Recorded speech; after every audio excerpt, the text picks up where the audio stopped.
I just wanted to share a couple of new extensions that you guys may be seeing up in your toolbar that have just been pushed through by the district. So we now have access to Read and Write for Google. You have a screenshot reader and a PDF reader. Your students also have access to these three extensions. Really quickly, I'm just going to go over a few of the features. This is a doc that I had and I wanted to share it.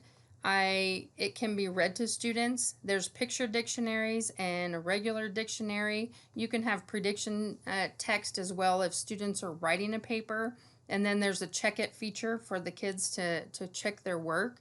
These screenshot readers you can use, and I'll show you that in just a minute in another feature. But I wanted to show you the highlight feature on this page. So I had a few words that I highlighted that maybe I had trouble with, or maybe I needed to I was identifying as either verbs or nouns or whatever. Whenever you do highlight these words, you generate a vocabulary list. That's what this is right here. And it creates a Google Doc for your students. And what it does is it gives you the word, you have the meaning and the symbols. If there's a picture available, it'll give you a picture. Then there's a section for the students to write notes in. This automatically generates this copy in their Google Drive so that they'll always have this copy. There are many features available on here. There's a lot of tools to change how you want to use your document. There is an option here for students to change the different types of voices that they hear. They can change the speed. They can make all kinds of changes in here to whatever needs they have. So one thing that I wanted to point out is that a lot of our screen readers don't read PDFs, but we have this PDF reader right here, and I just pulled a document from an article off of Newsela and converted it to a PDF. This automatically opened up, and these features are available here. Now, this feature, there's a screenshot reader right here. This will allow you to highlight anything that might be in a screenshot or a picture that normally would not be read to the student, and then that will be generated and read for them.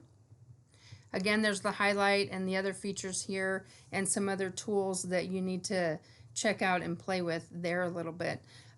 Something I wanted to show you here, it works on websites as well. You can pull it up on any website and have the same features. One thing that I really wanted to show you is that most websites have a whole lot of extra material on them, and it makes it a little more difficult for kids to focus.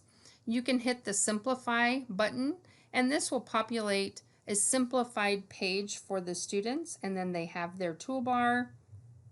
If it is not there, again, they can activate it up here on their extensions and get all the information and utilize those tools just the same. So one thing I did want to point out, if you need to make some audio recordings for your students, you can select text. I'm just going to do a little piece. And this feature right here will make an audio of that. So it'll download that, it'll upload it into an audio file. You can save it, name it something that goes along with your lesson, and share that with your student, and then they can actually hear this being read to them if you needed to share an audio file. So really neat feature.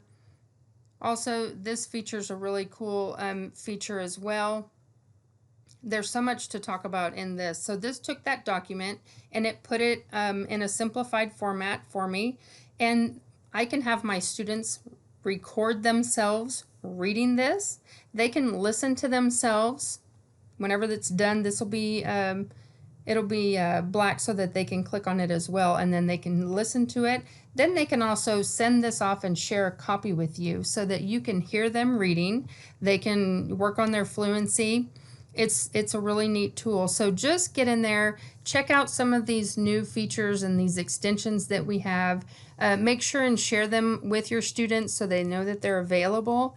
And if you need any help with those, please don't hesitate to reach out to an EdTech coach. We do have a longer video that goes over each one of these components within the Read and Write extension, and it's located on our EdTech U page, or you can find it on our YouTube page.